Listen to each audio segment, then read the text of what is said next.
tous. Bien, dans cette vidéo, nous allons voir comment créer une fenêtre pop-up. Une fenêtre pop-up, on appelle ça une fenêtre intruse ou surgissante. En fait, c'est une fenêtre que l'on ne sollicite pas et qui apparaît. Dans le cas présent, donc, elle apparaît par le biais de liens. Donc, si on clique sur le lien, on va voir ces fenêtres pop-up qui apparaissent. Donc, j'ai fait un article, hein, un semblant d'article avec du texte, n'importe quoi, disons, et il y a donc deux liens. Si on clique ici, je vois la fraise Annabelle produit toute l'année, donc je clique sur fraise, j'ai une fenêtre qui apparaît, et c'est censé être la fraise Annabelle, qui n'est pas le cas d'ailleurs. Mais peu importe, l'important c'est que ce soit bon. Le deuxième lien, donc autre fenêtre pop-up, ma production, là il y a du texte. Donc en fait je vous dirige sur un article que j'ai créé, si ça vous intéresse, donc, et vous cliquez, voir mon article, il y a un lien, et on reste sur la page, et en fond, donc, il y a la page, et là, vous avez accès à mon article, et j'ai paramétré de manière à voir l'ascenseur, et naviguer sur ma page, voir ce qui vous intéresse, disons, hein. Donc ça permet d'avoir un petit coup d'œil rapide, éventuellement vous pouvez agrandir et puis aller directement voir l'article ou jeter un petit coup d'œil. Donc voilà un petit peu voilà ce que c'est qu'une fenêtre pop-up. Donc ce qu'on va faire, hein, je vais les supprimer et on va voir de A à Z comment on crée. Alors comment on crée une fenêtre pop-up?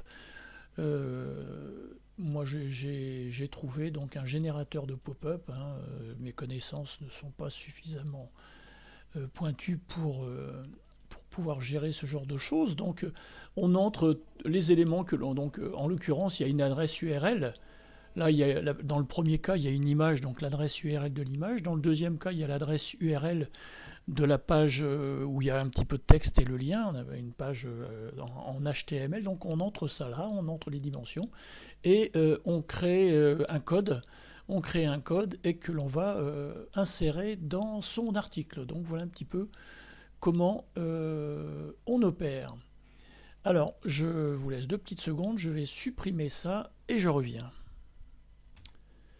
Voilà, il n'y a plus de lien, donc on va repartir à zéro dans cette procédure. Donc ici, il y avait la fraise Annabelle produit toute l'année, donc on va y intégrer le code afin d'avoir cette fenêtre qui apparaît. Donc première chose, c'est de mettre, je vais faire l'identique, puis on va faire une petite variante après, à savoir que je vais sur l'article en question, hein, où j'ai mis donc cette image qu'il y a ici. Donc là, il y a la solution toute simple, c'est de cliquer droit et de copier l'adresse du lien. Donc l'adresse du lien, si je vais sur internet, que je colle, CTRL V, cette adresse, j'ai donc récupéré l'adresse URL du lien. Donc je vais sur mon générateur de pop-up, je mets l'adresse ici, voilà. Je veux que ma fenêtre fasse 200 sur 200, on choisit la taille que l'on veut. Bien souvent, c'est pas la peine de la mettre trop grande, qu'elle soit pas trop, qu'elle n'empiète pas trop sur la page. Ça c'est l'emplacement de la fenêtre, soit on la met en haut à 200 pixels du haut ou plus, de la marge haute pareil, marge gauche, donc on va laisser comme ça, disons. Je ne change aucun paramètre là et je vais mettre, on peut le changer après, mais éventuellement on peut mettre le nom, en l'occurrence là c'est la fraise Annabelle. Donc je vais créer le pop-up, donc voilà, le lien est ici. Alors je m'arrête là à savoir que j'ai créé une fenêtre pop-up au carré, et rappelez-vous, mon image est rectangulaire. On va faire un petit break de quelques petites minutes sur PhotoFiltre. Pour ceux qui ne savent pas, redimensionner une image, en l'occurrence en format carré. Donc je vais faire copier l'image, donc j'ai copié cette image-là, je vais sur photo-filtre, je vais sur édition et je vais coller en tant qu'image. Donc j'ai mon image rectangulaire. On va se mettre ici. Vous avez sur la droite, je ne vais pas faire de cours, hein, mais c'est uniquement pour montrer cette procédure. Donc là, on a un outil rectangulaire. On n'a pas d'outil carré sur PhotoFiltre. Donc j'ai sélectionné l'outil. Là, je peux faire la taille que je veux. Alors éventuellement, je peux donner une taille carrée, mais enfin, c'est pas un format carré parfait, disons. Hein. Pour retirer pour désélectionner ce que j'ai fait, je clique sur la touche échappe. Donc voilà, ça disparaît. Et là, pour avoir un carré parfait, je reste appuyé sur la touche du clavier majuscule, au-dessus de CTRL. Je prends le point de départ de mon carré, et là, vous voyez que j'ai un carré parfait. Je vais jusqu'en haut, je lâche tout, je vais sur édition, copier, je retourne sur édition, et je fais la même chose, coller en tant qu'image. Et j'ai ma nouvelle image carrée. Il ne reste plus qu'à aller là-haut, d'aller sur enregistrer sous, de bien regarder que l'on soit en format JPEG. L'emplacement, bon là c'est pour le bureau, c'est très bien. On va donner un nom, fraise. Et on fait OK. Et ma photo est sur mon bureau. Alors pourquoi j'ai fait ça? Parce que donc là j'ai pris sur internet, hein, dans l'occurrence dans mon site, pardon, c'est ici. J'ai pris l'adresse URL, donc je l'ai directement. Pourquoi j'ai fait cette procédure de l'image, de la redimensionner, donc pour l'avoir en format carré? Par contre, elle est sur mon ordinateur, elle n'est pas sur internet, c'est-à-dire qu'elle n'a pas d'adresse URL. Donc pour lui attribuer une adresse URL, on va sur une page, je vais aller sur la page en question là, je vais utiliser cette page comme brouillon pour l'image, après je la retirerai l'image. C'est uniquement pour lui attribuer une... donc là je vais en fin de page, là, je fais image et je vais chercher mon image. Mon image s'appelle fraise, elle est ici. Elle fait, là elle est dimensionnée à 250 sur 250, peu importe, hein, le centré ou pas, on fait ajouter, mon image est ici. Je la sélectionne, je vais sur insérer une image et j'ai mon adresse URL source, l'adresse URL qui est ici. Je fais CTRL-C pour faire un copier, ou alors je vais clic droit, hein, sur copier, vous le savez. L'image, donc ici j'en ai plus besoin, hein, c'était uniquement pour avoir l'adresse URL. Je retourne sur mon générateur que j'ai commencé là, hein, qui est comme ça là, et je colle donc la nouvelle adresse de la même image mais qui est en format carré. Donc je laisse tous les paramètres 200 200, je recrée un pop-up, donc il y a une petite variante, je clique en bas, je fais CTRL C ou clic droit, hein, copier, je retourne sur mon blog et je vais coller, donc il faut coller le code, hein, ce code qu'on vient de voir à l'instant, au bon endroit. Alors il est certain que si, alors attention, hein, pour ceux qui ne sont pas trop habitués à manipuler, d'aller dans le code source, si vous avez une page déjà faite ou qui est déjà en ligne et que vous voulez faire ajouter quelque chose, je vous invite à aller dans le code source et de copier, faire un copier, donc de CTRL A, de tout copier et de le coller dans un traitement de texte, dans le bloc-notes, de sauvegarder cette page, parce que si vous faites une erreur de manip, vous allez me maudire. Donc j'insiste, si c'est une création, bon c'est pas bien grave, disons. Alors quand on a, oui, parce qu'en fait quand on a là si vous vous trompez d'endroit, vous voyez, si vous mettez si vous mettez le code au mauvais endroit, je puis vous dire vous êtes mal. Alors quand on est, moi je ne connais pas grand chose, donc je ne prends pas trop de risques. Donc ce qu'il faut, c'est positionner le curseur à l'endroit où vous voulez que le lien soit créé et que afin que le code soit au bon endroit. Donc on va faire un zoom, hein, donc on est d'accord, juste après là et avant produit, je positionne le curseur. Je vais dans le code source. Je laisse le curseur à l'endroit où il est. Il est là le curseur, je n'y touche pas. Je fais CTRL V pour coller. Voilà. Donc là, j'ai collé le code. Je fais OK.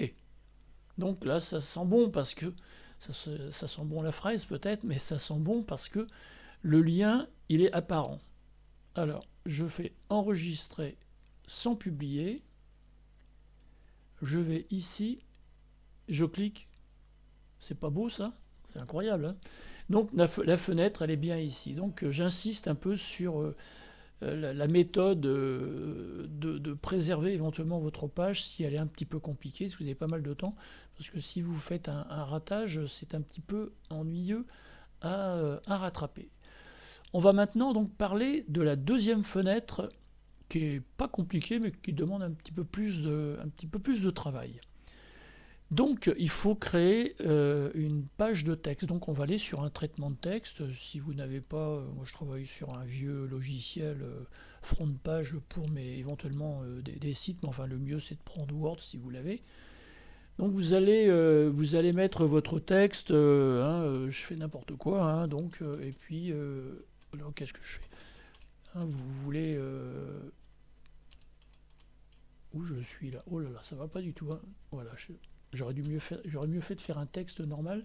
Donc voir mon article, ça c'est mon texte, et puis là c'est le lien dans lequel j'invite les personnes, les visiteurs à aller dans mon article. Je retourne sur mon navigateur, je vais sur mon article de mon blog, je prends donc l'adresse URL qui est là-haut, je fais CTRL C pour copier, je vais sur